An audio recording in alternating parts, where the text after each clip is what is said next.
자, 이번 시간은 이제 각 측량의 마지막이에요. 마지막 시간으로서 각을 관측하는데 각을 측량하는 과정에서 발생하는 그 오차를 어떻게 소거할 것이냐, 소거법에 대해서 정리를 하도록 할게요. 시험의 출제 빈도가 상당히 높은 이제 그런 부분이에요. 그러면 이 각 측량에서 발생하는 이 오차는 각 측량에서 발생한 오차는 크게 몇 가지로 보냐면 두 가지로 볼 수 있더라 이겁니다. 어떤 식으로 보세요? 첫 번째는 어떠한 기계적인 오차와 그 다음에 두 번째로는 관측하는 과정에서 발생하는 것. 즉, 이 관측 시에 발생하는 오차는 관측 시 발생하는 관측하는 과정에서 발생하는 오차는 두 가지로 제가 이제 구분을 합니다. 하나는 바로 뭐냐면 기계의 어떤 구심을 잘못 세운 경우, 즉 구심 오차가 있고 그 다음에 시준을 잘못하는 경우, 그러니까 무슨 오차? 시준 오차가 있죠. 구심을 잘못 세우는 경우하고 시준을 잘못하는 경우가 있는데 실질적으로 우리가 이 공무원 시험에서 출제 어떠한 빈도를 따져보면은 거의 90% 이상이 어느 쪽으로 이 시준 오차와 관련된 내용으로 집중되어 있어요. 자, 그 다음에 이 기계적인 오차는 우리가 기계를 사용하다 보면 기계 자체에 어떠한 조정이 흔들리는 경우도 있겠죠. 그리고 기계 자체에 결함이 있을 수도 있더라 이겁니다. 그래서 우리가 이제 측량업자의 경우에는 공간정보의 구축 및 관리 등에 관한 법률에서 이 측량 기기에 대해서 적절한 어떠한 주기마다 성능 검사를 받도록 되는데 대체적으로 모든 측량 기계는 이 3년을 주기로 해서 성능 검사를 받도록 되어 있죠. 뭐 데오도라이트라든지 뭐 토탈이라든지 GPS라든지 이런 것들이 전부 다 3년을 주기로 해서 성능 검사를 받도록 되어 있고요. 자, 기계적인 오차는 그래서 크게 몇 가지로 보냐면 두 가지로 봅니다. 첫 번째 조정 불완전. 그러니까 조정이 완전하지 않기 때문에 발생하는 오차죠. 조정 불완전이 있고 두 번째로는 결함입니다. 두 번째로는 결함에 의한 오차 이렇게 두 개로 나눠지는데 조정 불완전에 의한 오차. 이 조정 불완전에 의한 오차는 무엇 생각하시면 가장 좋을까요? 이 조정 불완전에 의한 오차는 트랜싯의 3조정. 그죠? 트랜싯의 조정 조건.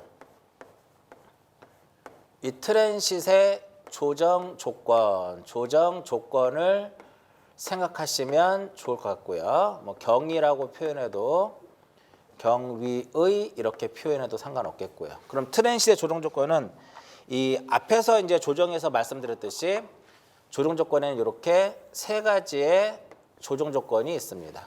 이렇게 세 가지가 이렇게 있죠.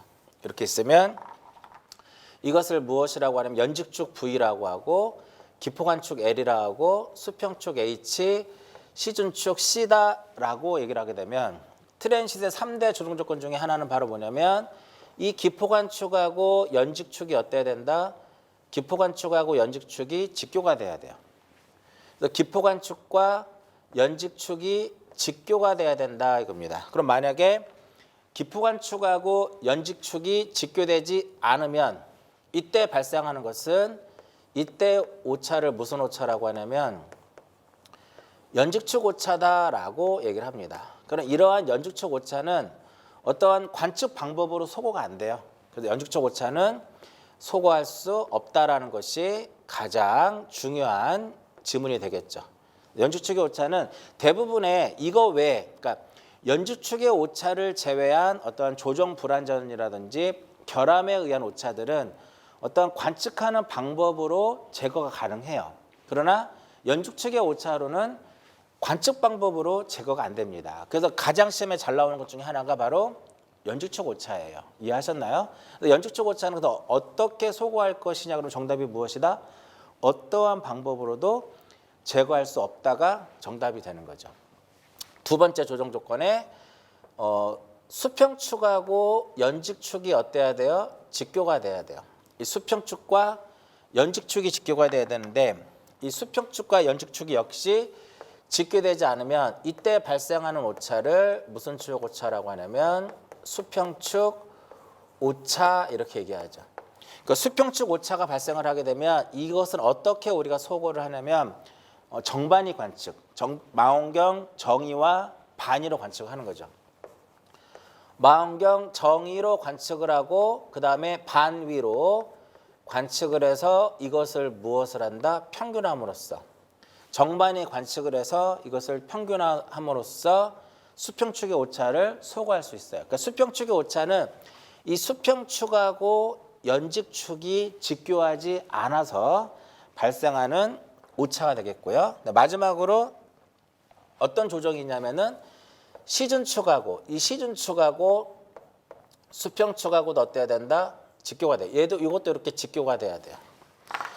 좀 전에는 이렇게도 직교가 돼야 될 것이고 이렇게. 그럼 만약에 이 시즌축하고 수평축이 무엇하지 않으면 직교되지 않았을 때 이때 우리는 이걸 무슨 축 오차라 그래요? 이것을 시즌축 오차다라고 얘기를 합니다.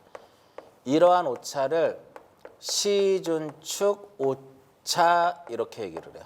이러한 오차를 무슨 축 오차라 한다? 시즌축 오차라고 하는데 이러한 시즌축의 오차도 역시 어떻게 소거한다?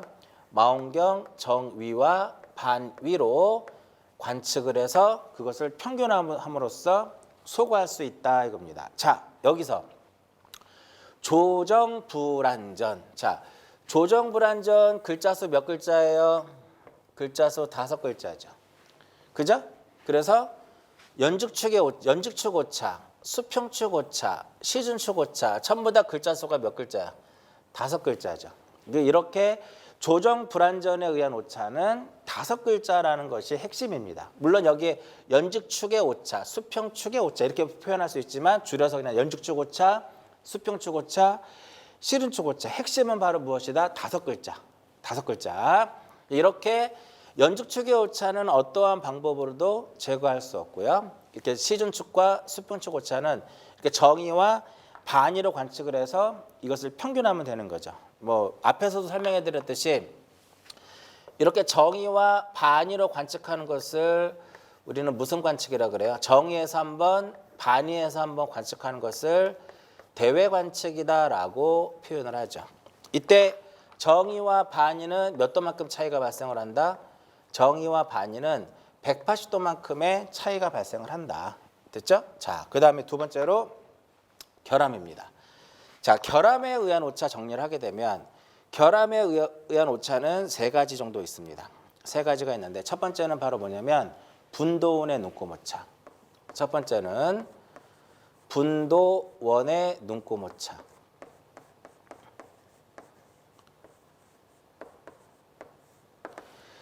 자, 지금은 우리가 디지털 트랜시이기 때문에 분도원의 눈금 오차라는 것이 존재하지 않아요. 근데 과거에는 이러한 각을 잴 수 있는 어떤 자라고 보면 되겠죠. 원으로 되어 있어 각도기 생각하시면 되겠죠.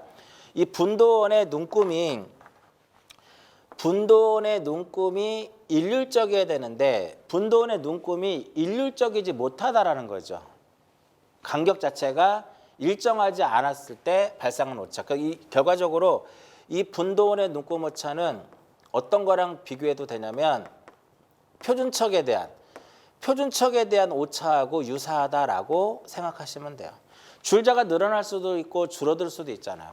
마찬가지로 분도원 자체도 눈금의 간격이 일정해야 되는데 이것이 일정하지 않으면 결함이 되겠죠. 조정을 통해서 간격을 줄이고 일률적으로 하는 것이 아니라 눈금 자체가 일률적이지 않기 때문에 얘는 조정 불안전에 의한 오차가 아니라 바로 기계 자체가 결함이 발생한 거죠. 그러면 이러한 분도원의 눈금 오차는 어떻게 소거할 것이냐? n분의 180도씩 초독의 위치를 옮겨요. 초독의 위치를 옮겨가면서 자, 초독의 위치를 옮겨간다라고 하는 것은 여기서 초독의 위치를 옮겨간다라고 하는 것은 이런 개념이죠. 윤곽도를 무엇하는 것이다? 윤곽도를 달리해서 하는 것이다. 초독의 위치를 옮겨가면서 결과적으로 무슨 관측을 한다? 대외 관측을 함으로써 분도원의 눈곱오차를 소구할 수 있다라는 거죠. 여기서 말하는 대외 관측이라고 하는 것은 여기서 얘기하는 망원경 정의와 반의의 정의와 반의로 관측하는 것을 무엇이라 한다? 대외 관측이다라고 얘기합니다. 그럼 여기서 윤곽도를 옮긴다라고 하는 것은 초독의 위치를 옮겨가면서 한다라고 하는 것은 윤곽도를 달리하는 거거든요. 그럼 여기서 대외 관측에서 이대외 관측법의 경우에는 초독의 위치가 이대외 관측의 경우는 초독의 위치를 얼마씩 옮겨가냐면은 0도하고 몇 도? 0도하고 90도가 되는 거예요. 0도하고 몇 도? 90도. 그럼 여기서 이대외면은 이 180을 여기서 이 n이라고 하는 것은 대외수를 얘기하는 거거든요. 180을 대외수로 나눠주면 돼요. 90이죠. 그럼 0도, 90도가 되는 거예요. 그럼 만약에 이것이 몇 대회면 3대회면은 3대회면은 180을 얼마로 나눈다? 180을 3으로 나누는 거죠. 60도씩 옮겨가는 거죠. 즉 0도, 60도, 120도에서 이렇게 해서 여기 0도에서 정반, 60에서 정반, 그죠? 그다음에 120에서 얼마? 정반. 이렇게 윤곽도를 달리해서 관측을 하게 되면 분도원의 무엇을 눈곱오차를 소구할 수 있더라 이겁니다. 그럼 2대회, 3대회, 4대회까지 한번 볼까요? 4대회의 경우에는 180을 얼마로 나눈다? 4로 나누는 거죠. 그럼 45가 나오죠. 결과적으로 0도, 그 다음에 몇 도? 45도, 그 다음에 90도, 90도, 135도 이렇게 됩니다. 자, 우리가 그거 기억나시나요? 이렇게 윤곽도를 달리해서 이렇게 관측을 하게 되면 결과적으로 이런 개념이 되는 거거든요.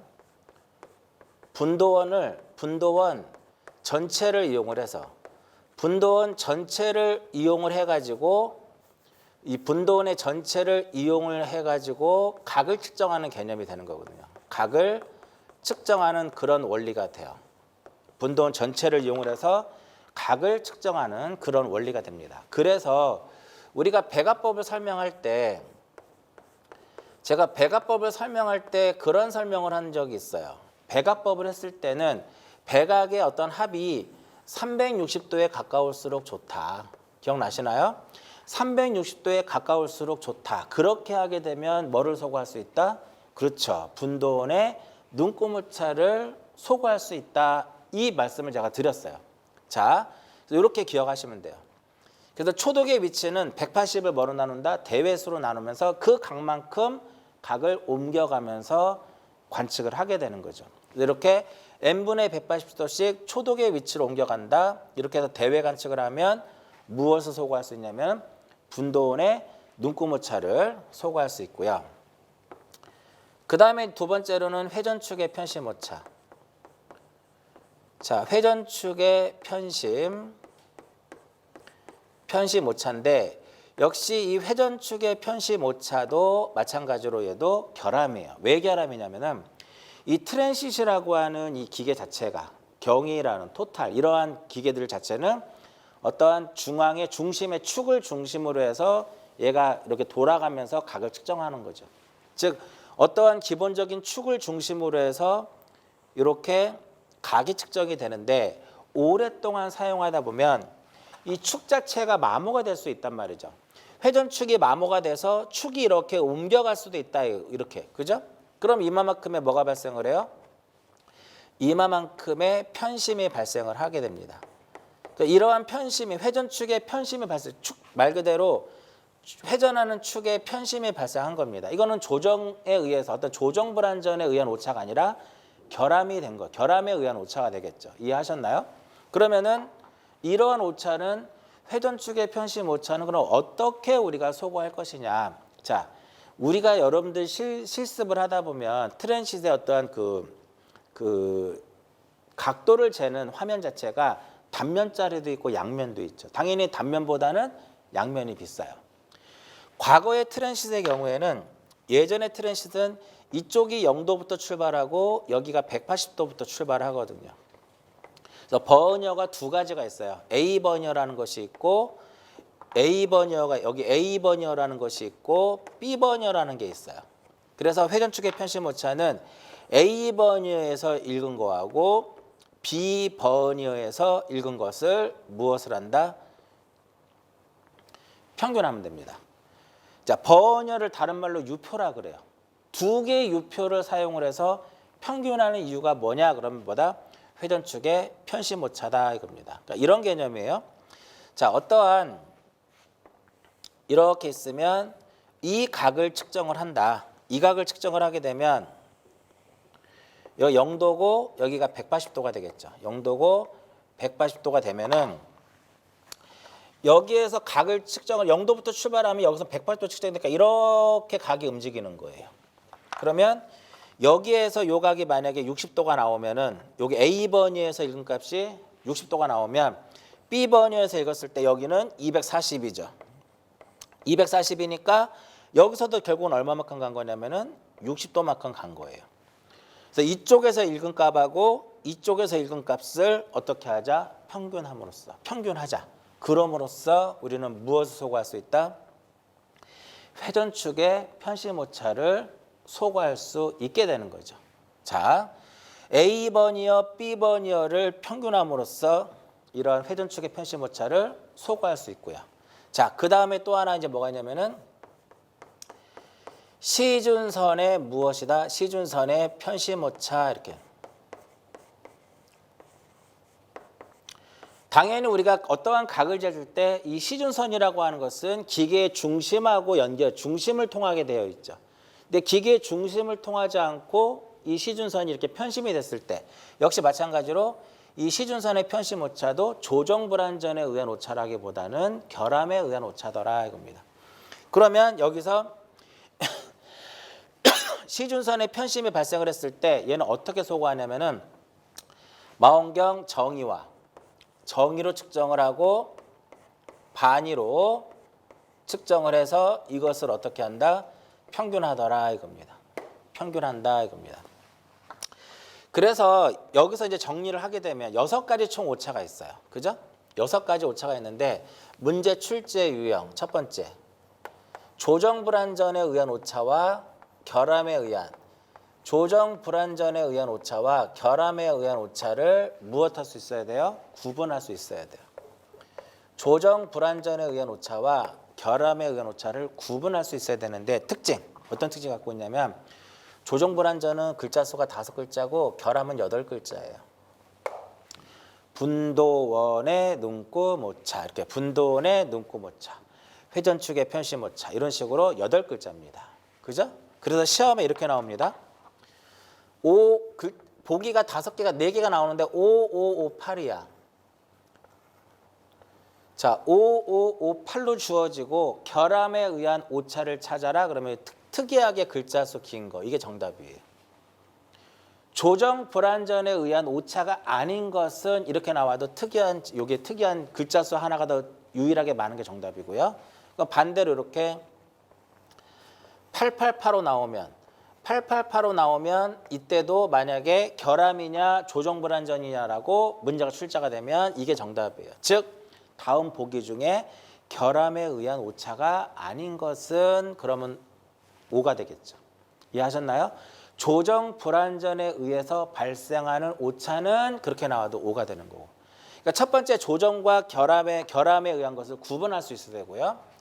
그 다음에 두 번째로는 어떻게 소거할 수 있느냐, 요거 기억하시고, 세 번째로는 정의와 반의를 해서 평균함으로써 소거할 수 있는 것이 전체 6가지 중에 몇 가지가 있다? 3가지가 있습니다. 그 3개를 기억하시라는 거죠. 그 3개가 첫 번째 무슨 축 오차? 이 첫 번째 수평축의 오차, 수평축 오차. 두 번째로는 시준축 오차. 그 다음에 세 번째로는 시준선의 무엇?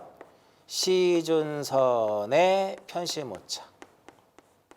시준선의 편심 오차. 이런 식으로. 이렇게 이 3개의 경우에는 정의와 반의를 통해서 무엇할 수 있다? 소거할 수 있는 오차가 돼요. 그래서 시험에 굉장히 자주 나오는 내용입니다. 자, 여기까지가 각 측량의 오차 중에 어떠한 기계적인 오차에 해당이 되는 겁니다. 기계적인 오차는 다시 어떻게 나눠져요? 2개로 나눠집니다. 어떠한 결함이냐, 조정이 불완전에 의한 오차냐. 자, 그 다음에 이제 두 번째로는 제가 관측 시, 이 관측 시 발생하는 오차다라고 구분을 제가 이렇게 저 나름대로 이렇게 전놨는데 두 가지예요. 하나는 바로 뭐냐면은 하나는 시중 오차. 하나는 시중 오차하고 그다음에 또 하나는 무엇이냐면은 또 하나는 구심 오차 이렇게 돼요. 자, 각을 측정할 때 이렇게 있으면 여기다 기계를 세워서 L만큼 떨어진 지점에서 이 각을 측정을 해야 되는 거죠. 이해하셨나요? 이 각을 측정을 해야 되는데 여기서 이만큼의 뭐가 발생을 했다? 직각 방향으로 델타 L만큼 편심이 발생을 한 겁니다. 그럼 결과적으로 우리는 이 각을 측정하게 된 거죠. 이해하셨나요? 그러면은 이만큼의 무엇이 발생한 것이다? 세타만큼의 각오차가 발생을 한 겁니다. 그러면 이 각오차를 어떻게 계산할 것이냐? 이것은 우리가 앞에 각의 원리에서 라디안의 원리를 가지고 기억하시면 편해요. 자, 이렇게 쓰면 중심이고 이 길이가 L이고 여기서 이게 무엇이다? 델타 L이고 이 각이 무엇이다? 세타가 되더라 이겁니다. 그러면 이 원의 둘레는 얼마예요? 2파이 L이죠. 여기 반지름이라고 가정을 하고 이때 2파이 L일 때 이 각도는 몇 도? 360도란 말이에요. 정리하게 되면 2파이 L일 경우에 각도는 몇 도다? 360도다 이겁니다. 그러면 요게 둘레 요 길이가 얼마예요? 파이 델타 L이죠. 델타 L일 경우에는 요 세타가 얼마가 될 것이냐 이렇게 표현이 되는 거예요. 여기서 세타를 계산을 하게 되면 2파이 L분의 360도 곱하기 델타 L이 되겠죠. 그럼 여기서 요것과 요거 지워지고 180도가 되는 거고요. 그럼 파이분의 180이니까 결과적으로 여기서는 L분의 델타 L 그대로 남고 파이분의 180은 몇 초예요? 라디안에 설명했죠? 20629 로초 이렇게 되는 거죠. 이게 바로 무엇이냐면은 파이분의 무엇을 파이분의 180도를 초로 바꾼 거죠. 파이분의 180도를 초로 환산한 것이다. 로초 해가지고 206265초 206265초 이렇게 되는 겁니다. 그래서 계산상에서는 이렇게 206265로 계산하지 않고 20만으로 풀어도 상관이 없어요. 자, 그래서 이렇게 유도를 했는데 어차피 여러분들의 실제 시험에서는 유도할 필요가 없잖아. 결과적으로 매번 제가 말씀드린 것처럼 이러한 어떠한 그 오차가 발생을 했다. 각오차를 구하라, 시중 오차를 구하라, 위치 오차를 구하라 그렇게 나오게 되면 항상 어떤 식이 떠오릅니다. L분의 무엇? L분의 델타 L은 로초분의 무엇이다? 로초분의 세타초라는 것을 꼭 기억을 하시면 돼요. L분의 델타 L은 로초분의 세타초다. 그럼 여기서 이 델타 L이 바로 뭐예요? 위치 오차가 되는 거죠. 위치 오차가 되는 것이고 여기서 세타초가 무엇이다? 세타초가 바로 각오차를 의미하는 거예요. 각오차라고도 표현하고 방향오차다 이렇게 해요. 방향오차 이렇게도 얘기를 해요. 위치오차, 어떤 편심오차 이렇게도 표현합니다. 그래서 보통 2개 정도 주어져. 숫자가 어떠한 2개 정도 주어지고 각오차를 구하라. 방향오차를 구하라. 위치오차를 구하라. 그러면 절대 고민할 필요가 없어요. 고민할 필요 없이 어떤 식을 쓴다? L분의 델타 L은 로초분의 세타초라는 것을 써놓고 거기다 주어진 거 하나씩 입력을 집어넣게 되면 거의 대부분 세타를 구하든지 아니면 델타 L을 구하는 문제들이 많아요. 이게 시중 오차입니다. 그 다음에 구심 오차는 바로 뭐냐면 구심 오차는 이런 경우죠. 기계를 여기다 세워가지고 우리는 이 각을 측정을 해야 되는데 이만큼의 델타 L만큼 떨어진 이 O'에다가 여기다가 기계를 세워서 결국은 어떤 각을 잰 거냐면 이 각을 측정을 하게 된 거죠. 그림 이해하셨나요? 그러면 이만큼의 세타만큼의 무엇이 발생하냐면은 오차가 발생을 합니다.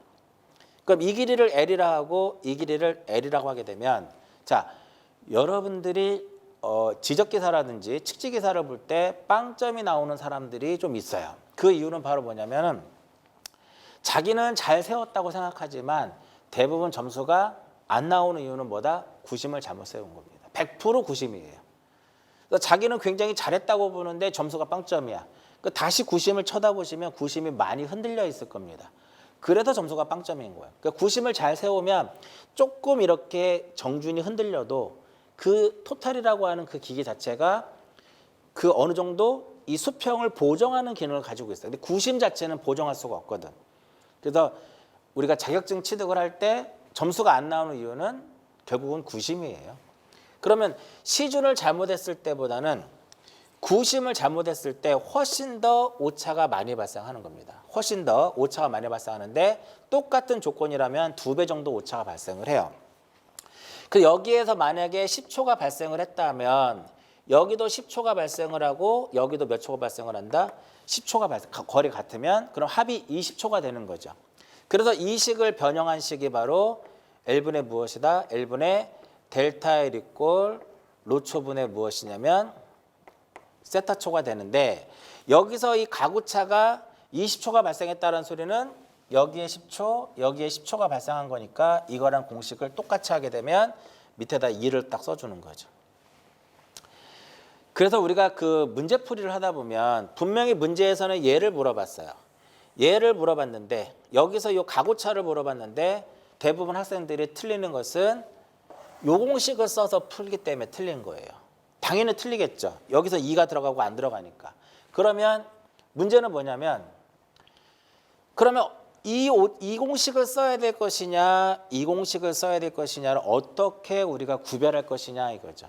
간단해요. 기계의 편심. 얘는 구심오차라고 하는 것은 기계의 편심에 발생한 거죠. 지문상에서 기계의 뭐가 발생했다? 편심에 발생하면 기계오차가 되는 거고요. 구심오차가 되는 거고 시준점을 잘못 바라본 거죠. 그럼 시준점의 편심에 발생한 것은 요 위가 되는 거예요. 시준오차. 이해하셨나요? 그래서 문제가 얘를 물어봤는데 이 공식으로 쓰면 안 되는 거예요. 그래서 많은 학생들이 이쪽에서 이제 어떻게 구별할 것이냐를 몰라서 많이들 틀립니다. 그러니까 실제로 우리가 모의고사를 내보면 얘를 물어봤는데 이거로 푸는 학생들이 생각보다 많습니다. 물론 그림이 주어지면 오히려 쉬워져요. 근데 그림이 주어지지 않고 말로 주어졌을 때 문제상에서 표현으로 주어졌을 때 여러분들은 거기 문제에서 이 공식이냐 이 공식이냐 그러니까 이 식이냐 이 식이냐를 반드시 구별할 수 있어야 된다 이겁니다. 이해하셨나요? 자, 굉장히 출제가 많이 되고 있고 얘보다는 얘가 훨씬 더 출제가 많이 돼요. 이쪽에 있는 식이 굉장히 출제가 많이 되고 있다 이겁니다. 여기까지가 이제 각측량의 오참이 무엇이냐면 소거법에 대한 설명이어서 각측량에서 생각보다 출제 빈도가 상당히 높고 그죠? 그래서 앞쪽으로는 주로 이제 어떻게 소거할 것이냐 많이 물어보고요. 이쪽 부분은 주로 관측 시 발생하는 것은 주로 어떤 거 위주로 계산 문제 위주로 시험에 출제가 많이 되고 있어요. 그래서 보통 우리가 그런 거 생각하잖아. 식은 아는데 이것을 어디에다 적용하는지를 몰라서 못 푸는 학생들이 생각보다 많아요. 그럼 이제 문제를 풀어가면서 그걸 적응하시면 오히려 편해요. 알겠죠? 자, 여기까지가 각측량입니다. 그래서 각측량 같은 경우는 전반적으로 우리가 앞으로 나와야 될 내용들을 공부하는 과정에서도 굉장히 도움되는 기본적인 어떤 각의 원리를 파악하는 데서 굉장히 중요하기 때문에 각측량에 대해서 확실하게 정리가 돼야만 이후에 이루어지는 어떤 기초측량이라든지 세부 측량에 대한 부분들을 여러분들이 이해를 하게 돼요. 자, 여기까지가 각측량이고요. 이번 강의는 여기서 마치도록 하겠습니다.